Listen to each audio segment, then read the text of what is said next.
Hello and welcome to another episode of Decentralounge, brought to you by GlobalStake, which is your institutional, truly decentralized, self-owned and managed in a SOC 2 Type 2 compliant bare metal staking service provider way. But today we're excited to have a wonderful guest on the show, Bruno Winik, who's the co-founder and the COO of Enor Securities. For those of you that don't know, Bruno, he's a visionary leader whose expertise spans the integration of traditional finance markets and the transformative potential of blockchain technology. So under his guidance, Enor Securities has become a pivotal force in the tokenization of real-world assets, creating secure and innovative investment opportunities within the digital asset space. Enor is based in South America and is serving global clients, but most notably South American clients, as it's one of the fastest growing digital asset jurisdictions globally. Enor Securities is a fully regulated exchange that enables a premier marketplace for tokenized or real-world assets. They're also a provider and expert in tokenization advisory, guiding issuance, structuring, and facilitating the distribution of high-quality regulated assets on their exchange. Join us today as we delve into Bruno's journey and the innovations at Enor Securities and just get his perspective on all things finance and blockchain technology. Bruno, excited to have you on today. I really Thanks a lot. Thanks a lot. It's a pleasure to be here. Thank you, Jordan and GlobalStake, for the invite. Of course. Well, let's just start it from the very beginning. I'm very curious, what got you interested in cryptocurrency and what led you to the point where you wanted to start a company? Yeah, perfect. That's a great question. I was in high school and I was passionate about math and technology. So I did my university. I graduated as mechatronical engineering. I always had some, let's say, spicy entrepreneur, profile. And then I was at the university at the moment, and I met Rodrigo, our founder, a guy that has 20 years of experience in the traditional market. He has been in Bitcoin and crypto since 2012. And when he showed me the project he was a project, I got passionate about it. And yeah, I knew that we were building the future. So that's what took me to join him on founding Enor, the Enor Group. We started as Enor Securities, but the Enor Group, because we really see ourselves like shaping the future of the capital markets, of the financial markets, the traditional ones, bringing them to the blockchain. I love it. No, it's exciting. Everything you guys are doing with real world assets is fascinating. I do want to eventually get to that point. But before we transition to that, I'm curious, you personally, when did you start getting involved with cryptocurrency on a personal level? Was it the 2016, 2017 bull market, which seems to be the pivotal time for most people, or was there another catalyst for you? No, it was more or less on 2021. When we hit the all-time high, I had some friends that already invested in Bitcoin, some familiars, some cousins, but I started like studying and understanding it more on 2021 when we hit the all-time high. And it was a coincidence, like 4 months after that, I started at Enor.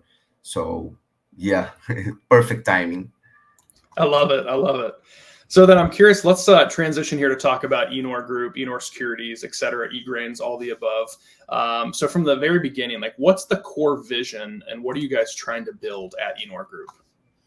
Perfect. So we always had the vision as a company that in some moment, all the capital markets, the financial markets, they will be brought onto blockchain.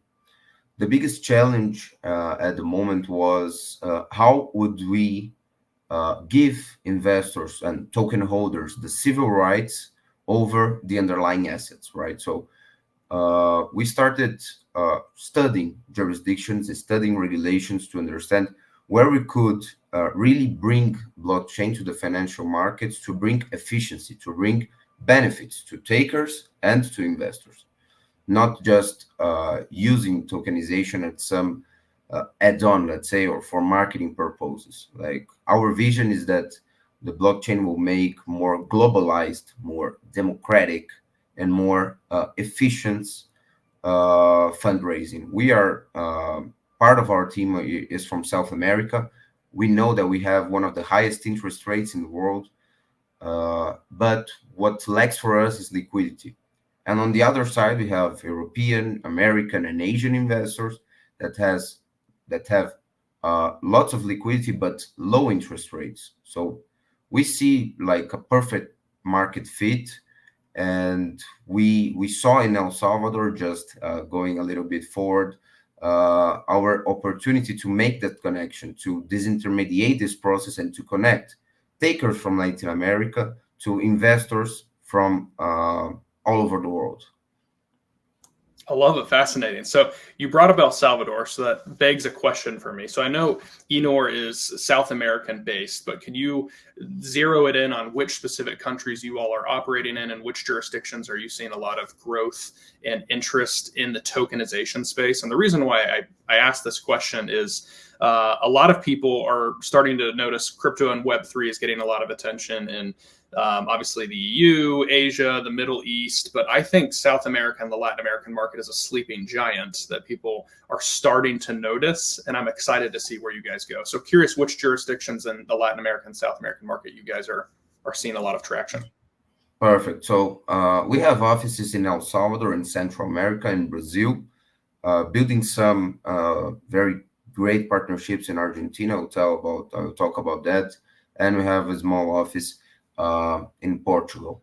About the Latin American market, Brazil is one of the biggest originators in terms of assets. I'm Brazilian, so I will give you some info. Like Brazil is the biggest producer of soy in the world. Today we have like more than 10% interest rates. We have a huge production of meat, wheat, and corn. So it's a very big, let's say, origination hub for assets, for financial assets. On the regulatory side, we have some great advances on the CBDC side, but we see as some restrictions regarding the legacy. So what we have in Brazil is that the regulator and the central bank, they are adding the blockchain layer, not to create more efficiency, but to create new avenues, let's say. So in short description, we have no really big change except for using blockchain, but keeping all the restrictions. So we do not use the borderless. We do not use a decentralized blockchain, a public one. What we see very promising country is Argentina. So we started in El Salvador in 2021, and El Salvador was the first country in America to accept Bitcoin as a legal tender, right? So they were the first mover, right? And established the operation over there. In January 23, it was approved the digital asset issuance law, the law that really possibilities that for us to issue tokenized assets while ensuring the civil rights to token holders, to investors. But now with Milei's election in Argentina, we see a huge potential and a huge advance, okay, on regulation for asset tokenization. We have some cases also on agricultural commodities. So Argentina, I would say, on South America would be the most advanced country. Brazil, of course, we have a very big market, and in Central America, for the world, El Salvador. Interesting, very fascinating. So I understand that El Salvador has it set in place that anything that's tokenized is essentially tax-free. I don't know if that's indefinite or if it's just a short period of time. But how is the regulatory situation around tokenizing world assets for you all in Argentina and Brazil? Is it similar to what El Salvador is doing, or are they doing things a little differently? Yeah, it's a little bit different. So in El Salvador, we have the country has a vision of export of financial services exports. So it's like Switzerland made with the traditional markets. So El Salvador created some incentives for technology companies and for digital asset companies. So any technology company that establishes in El Salvador, we saw Google last year establishing a center for Latin America, gets like 10 to 15 tax free. And for digital asset companies, not just the companies, but issuers, like anyone that is getting funding via tokenized assets, has no taxes over this. So uh, we see lots of traditional players that are just in the beginning, right, moving to El Salvador to get advantage from that, because when we do the project finance, it's very different, the ROI. So the country really created the incentives for a hub to be created on tokenization, and by possibilitizing that, making possible that any asset can be tokenized over there. If the rights over the asset are over there, or the asset purely is over there, we can create really this hub for to tokenize all assets that are originated in South America to be distributed to the world. When we compare with the Brazilian market, for example, we don't have today a law or a regulation specifically about tokenization. What we have here are crowdfunding licenses, okay, limited to more or less $3 million distributions, and to 49 up to 49 qualified or accredited investors. So, and there is no, it's a secret, okay, there is no blockchain. So they use, at the end of the day, what's being used is a crowdfunding license to distribute some fractioned, let's say, portions, parts of real estate, of companies, and other assets. And they are using tokenization, tokenized, and as a marketing purpose, let's say. Another advance, the SEC, from the Brazilian SEC, has a sandbox for asset tokenization. It started in 2021. This one is a little bit advanced. It uses blockchain, but very restricted one. So, for example, investors cannot withdraw their tokens to a hot or a hard wallet, but they already use blockchain, and they already use liquidity pools. Everything centralized, but for a country that is that big and produces a lot, we understand that things goes a little bit slowly. So very excited about what we will have in Brazil in the next 5 years. In Argentina, we hope that we have something already advanced in the next year or two. And in El Salvador, we are ready. So, as you know, maybe we'll talk about this later. We already have the first approved issuance and public offer in the country. So, this is already happening. I love it. No, it's very exciting. I don't know if this is the same thing that you were just referencing, but I would like to learn a little bit more about e-grains. So I feel like a lot of people that are talking about real world assets online and tokenization, they seem to be leaning towards things such as, hey, maybe we'll eventually get to stocks, but let's start with bonds. Let's start with US Treasuries. But what I think is fascinating that you all are doing is tokenizing agriculture commodities. So could you kind of talk about why you went down that path and then what it is? Perfect. Yeah. Yeah. About the bonds tokenization, I believe it's let's say, uh, for every new technology, any innovation, we need to be careful, right? So everyone started, and we see a good market on TBUs, on treasury bonds, on let's say the most safe investments in the world. As I mentioned, we part of our team is Brazilian. We are very close to the agricultural markets in our history, in our careers. So it was a little bit of everything. We understood that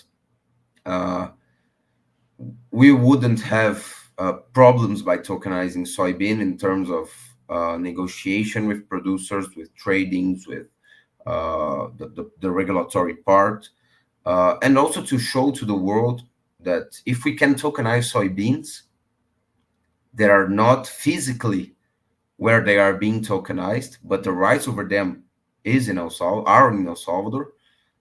Okay, so now we can tokenize everything in the world. So it was a little bit of two, our closeness to the asset itself and a message to the market. Like, if we can tokenize soybeans, absolutely we can tokenize funds, we can tokenize equity, and we can tokenize bonds. So we founded Egrains. Egrains is a trading for agricultural commodities like Cargill, like Monsanto, as maybe everyone knows, but it has some spicy. So Egrains is registered in El Salvador as a digital asset issuer that allows it to buy, store, manage, and issue tokenized assets, digital assets that are backed by the commodities that it has in the balance sheet. So this is what we did. We buy at the moment, okay, we already plan to do some coffee, corn, and sugar, but we buy futures and physical contracts for soybeans. And for every bushel of soy that we have in our balance, we issue one eSoy token. So the investor on the other side is buying one token that gives him the right to one bushel of soy. So this is the first in the world, okay, regulated asset in the world that's backed by soybeans. It was the first issuance and public offer approved in El Salvador for a private company, okay. We must remember that the public fund for Bitcoin has the Volcano token. There is a $200 million bond, sovereign bond, and with the vision to really start irrigating the tokenized market, the tokenized economy with this asset class. It's a little bit what Tether did with USDT for the dollar. This is our vision for e-grains with e-soy, e-corn, e-sugar, and e-coffee. That's really exciting. I absolutely love what you guys are doing. I love seeing all the articles pop up. But it begs an obvious kind of question. You mentioned before that it's not necessarily built on blockchain in some aspects in Brazil, but for you all specifically, when you're tokenizing these assets, is this being done on some type of a proprietary technology or a private blockchain that you've all created, or is any of this actually happening on a public ledger? And then to extrapolate that question a little bit further, how are these tokens being custodied? When people are given a token of e-grains, is it something that they're self-custodying, or is everything held within your exchange? Perfect. Okay, so on the blockchain side, okay, what the structure we have is that eGrains buys directly from tradings and medium to big producers in Brazil, in Argentina, and Paraguay, okay?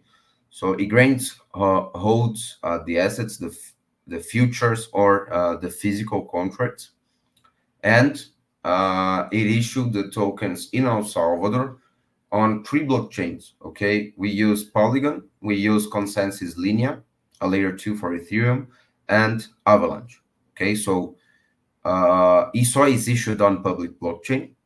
It's an EVM. It's a permissioned ERC20, okay? So for us to keep compliance, even when the tokens are out of the exchange, we needed to create some wet listing, some KYC rules for the token transfer, okay? So it is EVM compatible, but it needs a permissioned feature. So we have the token contract and an identity manager smart contract on top of it to create that.